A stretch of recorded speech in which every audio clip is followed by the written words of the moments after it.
All right, good to spend a few minutes with Cole Henry, Eric Walker of LSU Baseball today. Guys, thanks for your time. Interested to catch up with you guys, hear from your perspective just kind of how this whole situation has played out for you, because y'all probably had the most dramatic ending to the season that I can think of for any of the sports.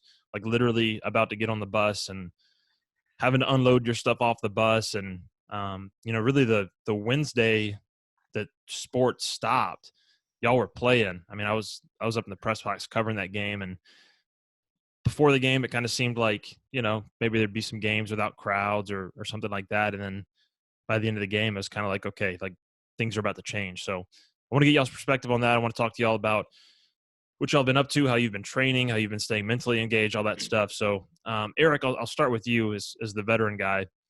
Take me back to kind of that Wednesday, Thursday, where everything changed. And I know you guys, like I said, we're really getting on the bus and about to start SEC play, and then all of a sudden it kind of ground to a halt. So just take me back through, that Wednesday, Thursday, and then all through the weekend when it went from where we thought it would be, maybe playing without any fans, to all of a sudden the season's over. Yeah, it was definitely a weird week. It was going to be a big week for us because we had two midweek games, Tuesday and Wednesday night. And then we were leaving on Thursday to head to Ole Miss and start SEC, like you said. And, that was going to be a big series for us because Ole Miss hadn't lost since the first game of the season. So, we knew we had a tough test. And, Wednesday night was a big game against South Al. And it was just kind of a weird ordeal. I think sixth or seventh inning, we kind of start hearing speculation that the NBA's canceled, and, everyone is completely shocked. Obviously that's an indoor sport. And I think as far as like the spread of the virus kind of seems, logically more at risk. And so that was kind of crazy to hear. And then on Thursday, when we go to the bus and, we put our bags on like normal, get our Chick-fil-A and eat, and right before we get on the bus and then they say, take the bags off. That was kind of weird, just to go out and, get our bags off and not know what the future held. And then to have coach tell us that, in his lifetime, other than 9/11, that he's never seen anything like this. I think it kind of hit us all like, wow, this is bigger than sports. This is bigger than us. Obviously we were affected and we wanted to go play Ole Miss. We just wanted to compete and do what we've been doing all year and continue the season. But, I think we started to realize in the next few days, it went from no fans to the season canceled till March 30th or something like that, to, Omaha was canceled. So it kind of just hit us in a domino effect. And I guess I can only speak for myself. It was just kind of hard. Me, Cole, and Beck were out playing golf when we found out about Omaha being canceled. And I just remember Beck all of us, but especially Beck, because he's a true senior. And, he doesn't know if he just played his last game ever. He doesn't know if his baseball has come to an end. So that was definitely hard. And it was just, kind of a shock, just one after another. Cole, same question for you. What are the memories that you have of Coach Maneri's conversation in the locker room, and then just kind of the 4 or 5 days after? I think a lot of the same what Eric said. It was just a lot of uncertainty and a lot of like, what do we do now? Kind of thinking. I think everybody's kind of looking around to see what everybody else was feeling. I know I was. I didn't really know I was speechless. I didn't really know what to say. I think anybody would be if their season was just done right there and they had plans of traveling to Oxford, Mississippi to play a 3-game series against a team that was really hot and we were excited to play, and a great atmosphere and kind of like a once-in-a-lifetime opportunity to go to Oxford and do that. So I think our whole team's excited and ready to go. And I think that was kind of our first test as a team besides going to Houston. I think it was really a big deal for our whole team, and to see it go away like it did, was kind of shocking. But I felt more for the seniors than I did myself, because I knew that if I wanted to come back, I could next year. it wasn't my last year ever playing like some guys. And I felt especially bad for Beck because I was right there with him whenever he found out the news. And so it was kind of just a surreal moment of like, and I just was just with one of my really good friends that just found out that he might have played his last game of baseball ever. And it was kind of just a shocking moment. I didn't know really what to say or what to do. And I think me and Eric were kind of like, yeah, let's just go ahead and go home. And so that's what we did. We just packed up all the stuff off the golf course and hauled butt back to the car. Yeah, I think we were on hole 8. Yeah. Weren't we? Yeah. Yeah, we were on hole 8. We had to get our rain check. Yeah, we finished the for hole next at night. hole 7, and then just couldn't. We hit our drives on hole 8 and just couldn't finish. It was really tough. Were they bad drives? Is that a motivating factor in walking off the course? Nah, I'm pretty sure I bombed mine. Yeah.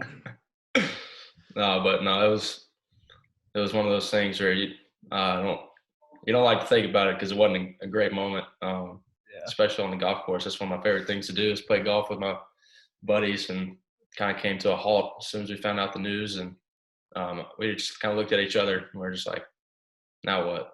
And nobody knew. Baseball players and particularly pitchers you guys are such creatures of habit. Like you have your weekly routines and you go through your routines and nothing changes really. Just, whatever that day brings you do it, you get it done, and you move on to the next day. And now this has all been thrown through a loop. And I think it's something we're all dealing with in our own way, as pitchers, as athletes. How much of a shock to the system is that to have just your routine broken up, and not even just the throwing and the running and all that stuff, but the camaraderie in the locker room, conversations and all those things that maybe sometimes as athletes, you take for granted at times, or you just assume is going to be there the next day, and all of a sudden that's gone.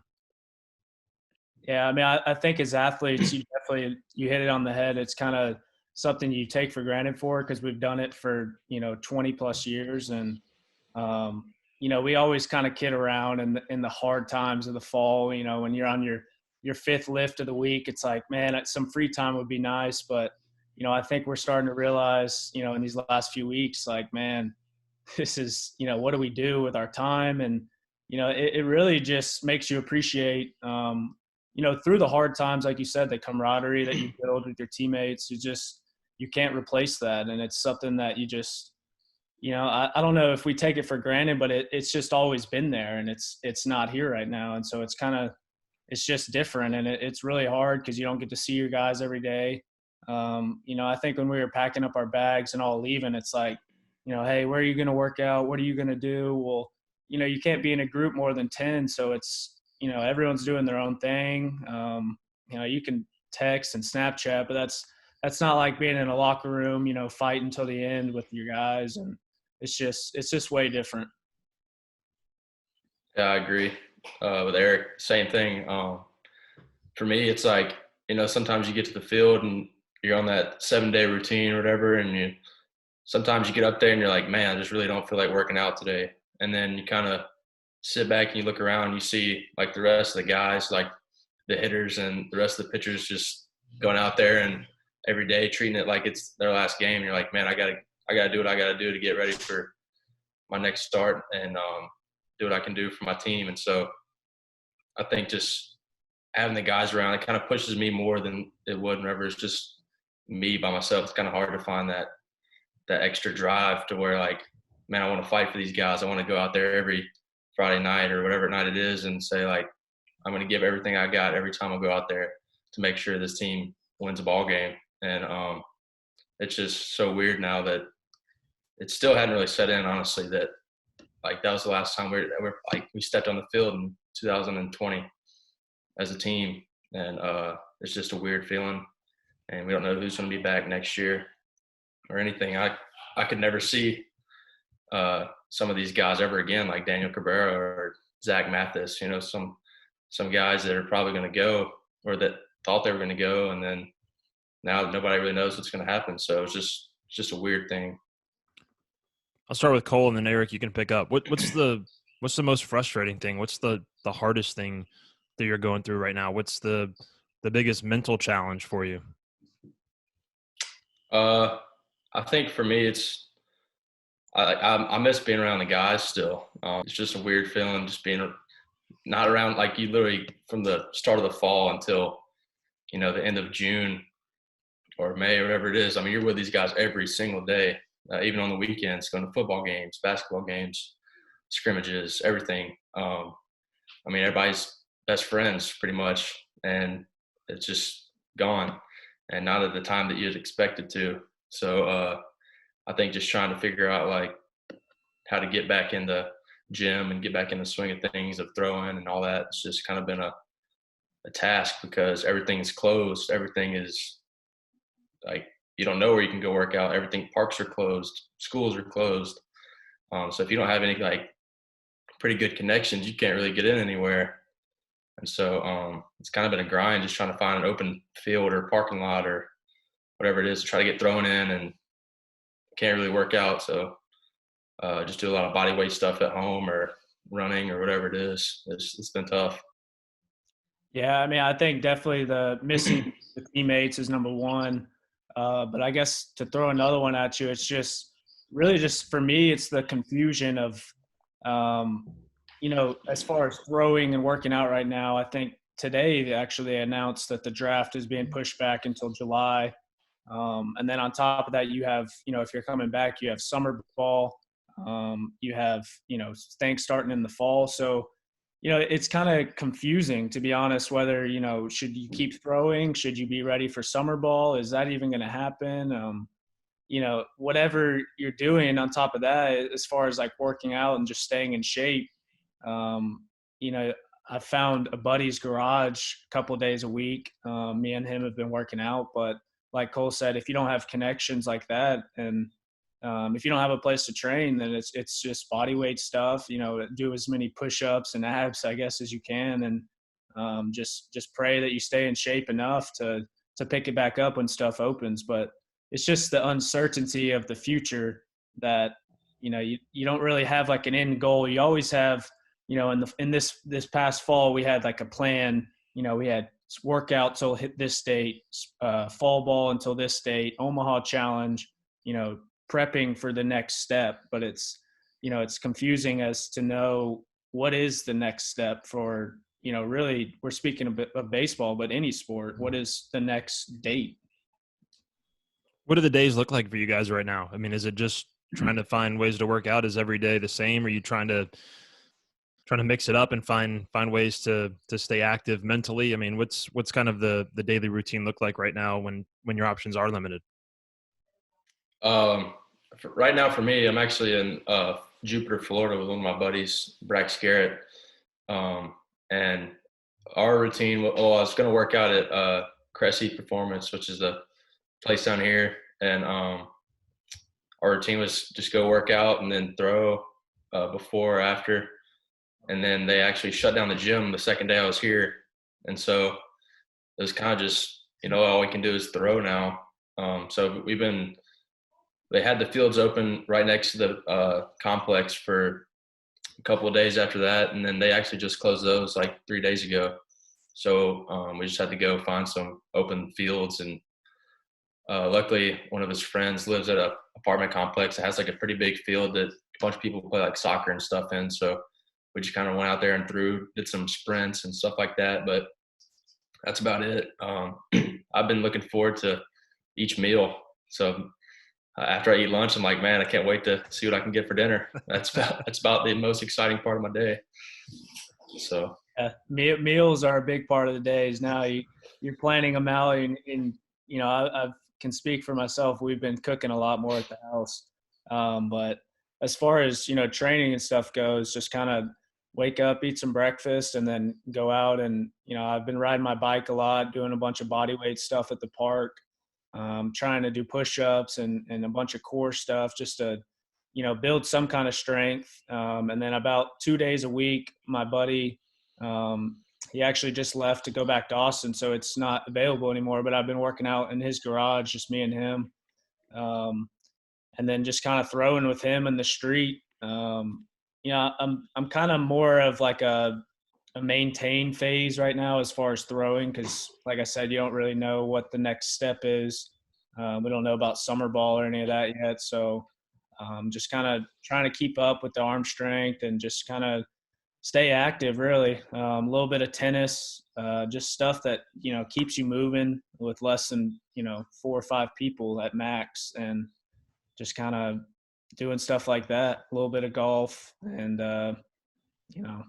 that's about it. I think one of the challenges is trying to find bright sides in all this. Just little moments or little opportunities that, kind of like you mentioned earlier. I think it was Cole that mentioned this, but there are times, I think we all experience this, when you go back and you're thinking, man, I just wish I had a little more time to do this or a little more time to do that. And now we're sitting here and we got all the time in the world and we just want it to go back to the way that it was. But are there any, I don't know, bright spots, opportunities, that things that you've been able to do or think about or explore or just dedicate more time to, whether it's something baseball related or, cooking or whatever it is, just something that you could kind of spend some time with that you couldn't before, and just kind of spend a little more time with it now? I mean, to be honest, I guess, when you turn on the TV, you see the whole world coming together as one. And like I said earlier, this is so much bigger than sports now that it's, in full swing. And I think it's just kind of cool to see everyone, having to do their part in something that we're trying to accomplish as a nation. And, to see pro athletes come on and they're doing the same thing that you're doing, body weight stuff at the house and whatnot. I think it's just cool to see everyone coming together. But on a personal level, I think as far as, what I've found, I definitely want to go back to the routine, but, I've just kind of found an appreciation for, cooking, finding your next meal, and then just some sports that you don't really get to normally play. I told Cole whenever he gets back, I'm pretty dang good at tennis now, so he's got to look out, and I'm sure golf is in the follow, coming up soon. But, I think it's just cool seeing everyone, especially athletes, when you turn on ESPN, having such a positive outlook, especially with the Olympics getting canceled. Seeing Mondo specifically, who's trained his whole life and who's about to be, 19 or 20, whatever he is in the 2020 Olympics. I think that's just, something astonishing that no one has ever really accomplished before in pole vaulting. So it's, the whole world's affected. And I think it's just cool to see everyone come together. Yeah, I agree with Eric. And in times like these, I feel like America just seems to find like that patriotism that's always kind of been there, just like in hard times whenever everyone goes through these things where we just kind of all get together, common goal, whatever it is. So like I know a bunch of car companies are making ventilators, and I saw where like the Fanatics, they're turning their baseball jerseys into like hospital gowns and masks and stuff. I think that's awesome. And I think that Americans are always the ones that kind of step up and go out of their way for someone else, another American. And that's what's great about live. It's just one of those things where you kind of feel that sense of pride about your country. And when someone else is kind of down or something's going on in their life, you always, it's one of the things I like about being American and being part of something that's bigger than myself. What are y'all watching? I know baseball players are always the guys to go to with entertainment stuff because y'all have more downtime than a lot of other athletes, especially pitchers, since y'all only work one day a week, for the most part. What are y'all watching? What are y'all entertaining yourselves with? Tiger King, the new show on Netflix. Have y'all seen it? I haven't seen it. Oh man. Yeah, so my wife's been watching it, and I've been catching up on Better Call Saul. So I hadn't watched Tiger King, but everyone on Twitter's talking about it. So I think I need to watch it before it gets spoiled for me. Yeah. Yeah. I'm a big Breaking Bad guy, so I feel you with the Better Call Saul. But yeah, I've been watching Tiger King. It's pretty interesting. I'm not a big TV show guy, so I'm more of a movie guy. Like I've been on TikTok a lot recently. TikTok and YouTube, those have been my choices of entertainment. What are the so I don't do TikTok. What are the TikTok accounts to follow? Oh man, Is that I how don't it really works? Do you follow. follow an account? No, I'm just on the For You page, which just is a bunch of random people, a bunch of random videos. So if I come across something funny, I'd give it a like. I don't really have I a get a lot favorite. of them. Hey, before we wrap up, let's talk a little LSU baseball. I mean, let's look back on some fond memories that you guys have, since that's pretty much all we can do right now with LSU baseball. Eric, I'll start with you, and I'll say this for both of you. I don't. This isn't the place to talk about unless you want to. Your future plans are your future plans. I'm sure you guys will reveal those in due time, and if you want to talk about them here, go for it. But let's just take this point and look backward. What have been some of your favorite memories at LSU so far? Eric, you can go first. Oof. Just this past season or just overall? It can be any season. So you could go back to freshman year. It could be this season. Favorite games, favorite starts, favorite moments, favorite wins as a team. Oh man. It's frustrating because this team was really good. Um, Looking back, I think one of the coolest things was, just winning the SEC. Obviously can't say anything because we didn't even start SEC play, but just going to the SEC tournament and winning that in Hoover, and being able to throw the championship game, that was, for me, as far as personal starts, that was one of the coolest, to play Arkansas and then to beat them in the championship and in Dogpile and Hoover. That was pretty surreal. And also in that year, winning the SEC, I think we co-won it with Florida in the East. But I think that's what you shoot for. Is, obviously you want to make it to Omaha, but you got to win your own league, to solidify yourself. And honestly, it's been 4 seasons, so there's a lot of memories. I could probably give you one with each team, but I don't know. Let me think of one. Cole, you go. Yeah, I'm not as seasoned as Eric, so I don't have very many memories. And my I'm just my old. second year got cut. Second year got cut a little short, but I got a couple. I guess my first one would be obviously the regional and super regional last year. Obviously coming to LSU, that's like part of it. You're going to have to pitch in those big games, regionals, super regionals, whatever they are. And it was just an awesome moment. The atmosphere is electric. It was just crazy, and that's kind of like what you dream of whenever you commit to LSU and sign to LSU. You're going to have to play in those big games that mean a lot to the fans and a lot to the team. And so that was probably my favorite moment. And then I guess this season was probably the win against Texas.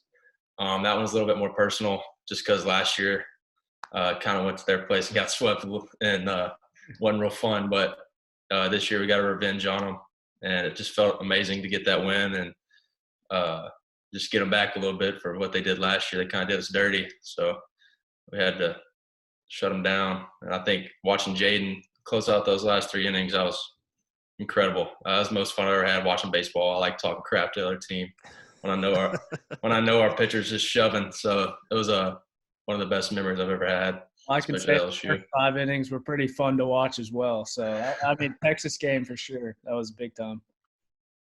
Yeah, it's easy to talk crap when Jaden Hill's out there throwing 98 and striking out everybody that he's facing. Y'all are talking about the season that y'all were building so far, and Todd Polite sent me this stat, which, baseball stats, we don't have enough of them these days. He said LSU pitching staff allowed a 186 opponent batting average in the first 17 games of the 2020 season. That was the lowest in his database, which goes back to 1997. The previous low was 200 in 2017. So, to kind of look back at the season that was, people kept asking me about this team, and, they asked me, what do you think of this team? I was always really high on this team in particular because of the staff that y'all had and the arms that y'all had and the talent that y'all had and just the cohesion. Even though y'all didn't get to finish it out, I guess, how special was this group that y'all had this year, both from a talent perspective and a makeup perspective? Go ahead. Okay. No, it was incredible. I love being a part of this staff. I feel like everyone kind of meshed really well. We're all pretty much best friends, and everybody was kind of their own. I think we kind of policed the pitching staff on our own, just because we were all kind of veteran guys. I don't think we had two new guys that were on the staff, so everyone kind of knew what the goal was, knew what the plan is. Everybody had a year or more under AD, so we know what he wants out of the pitching staff, and everyone kind of had their self goals for the season. And I think it's going to be the same way next year. It's going to be the same staff. I don't know how many new guys we got coming, but I don't think it matters. We got a lot of guys that are coming back, and I think we're going to be the same or even better next year than we were this year. And so it's kind of like that excitement of what can be that'll kind of draw you in. So I'm excited to see how these next few months play out and see what happens. Yeah, it's funny you referenced the 2017 ERA or batting average because, when I talked about the SEC championship, I said, it's frustrating that we ended early because there was so much talent. And there's just so much similarity in between those two pitching staffs because, it kind of has an unwritten feel about it when you have guys that are veterans and older guys with years of experience who are getting the ball, who just know how to go about their business and act. And it's just a sense of like comfortability when you give the ball to veterans and you have these guys, like I said, that are just coming back and doing it with experience. And this group had a little bit of everything. We had a bunch of guys that, like Cole said, had different roles, who were all as one and kind of just like look out for each other. And we knew we were going to bounce off each other and supplement, what each other guy had. And, it definitely is frustrating because we had a good staff. And, I think for the most part, we were almost about as healthy as I remember of being here at LSU. And, you're going to have injuries every time or every year in baseball. It's just kind of how pitching goes. But, for the most part, we were healthy. We were moving along and flowing well. And, I think the most frustrating part is we knew the hitters, coach is a master in finding a lineup that works, mid-season moving into postseason and end of SEC. And, once that kind of gelled, which I think it was starting to as we were on a, 5-game win streak, that's definitely the most frustrating part. It's like, what if we could have put it all together and our pitchers just kind of led the way. So I'll wrap up with this. I mean, no one really knows what's coming in the future. We're all kind of living day to day right now and, trying to, like you guys said, living meal to meal, which I really like that approach. But if things do normalize, I guess, over the next few weeks, what do you guys think your future does look like? Be as specific or as non-specific as you want, but with baseball, with your workout plans, with where you're staying right now, with basically everything that was normal a few weeks ago, and is now all kind of gone. What do you see kind of that future being like if, like I said, things can kind of get back to normal? Well, as far as for me, I'm planning on getting my master's next year, getting my MBA. And, I think it makes it a little easier for me with the draft getting pushed back because, at the small percentage that I would have got drafted this year, sometime in June, NBA classes start in summer session 1 in June. So that's probably something that I'm going to be on campus for if it's even open by then. And then I will probably be back next year to play and get my MBA. So I think with the draft and everything moving to like 5 rounds, it makes it a little easier for me. And, I definitely still want to come back and, I still have the love for the game and the love for LSU. So I want to, keep going. Yeah, I agree with Eric. I'm kind of just riding the wave right now. Don't really know which way or the other to go. All I know is I love LSU. I love playing baseball at LSU, and I have no problem going back. I don't think anybody would. So it's kind of just doing my own thing right now, trying to stay in shape, get ready for summer ball, get ready for, if some teams have workouts or something like that, then I'll be ready for those. But as of right now, we're just kind of taking it day by day. I guess that's all you can do because nobody is really certain on what's going to happen in the near future. So just kind of sitting back and just making sure I take care of what I need to do as a person and as a player and just figuring it out. All right, I'm gonna end it the same way I ended the last one with Ruby and Skylar. You guys have to ask each other a question now, and so I'm gonna talk for about 15 seconds while you guys think of a question to ask each other, and whoever thinks of the first question can fire away. When are you gonna shave next? Ah, Well, I will say, Coach texted us and said, what was it? No shave April, no shave May, no shave June, no shave July, and no shave August. So that was pretty cool. But I like giving the guys a hard time because I can't grow a beard. So Me either. Good to be part of the club. yeah. I was just gonna ask Eric if he'd been practicing golf because I was gonna give him the work when we got back. A little bit. I think me and Dean are going to play today, so we'll see. I'll let you know. Can you guys rank the golfers on the team for me? Ooh. I would say me, Cole, and Beck are top 5. Okay, the wild card is Trent Vittmeyer. He claims to have shot in the 70s, but no one has ever seen him play golf. So you can ask him about every time I text him to go play golf, I get no reply. But I don't know. Cole, who else is good? Daniel's pretty good. Yeah, I would have to say the rankings are probably Eric at number 1 for sure. And then probably me or Beck number 2. I don't know. Daniel's pretty solid too. Yeah. I think me, Daniel, and Beck are kind of at the same tier. And then I think it goes way downhill from there. I think. Who's the worst golfer? Oof. Landon Marceau. Yeah. Oh, after Topgolf, yeah. Wow. Yeah, we went to Topgolf as a team. Bad showing from Mr. Marceau. Dragging the pitching staff down.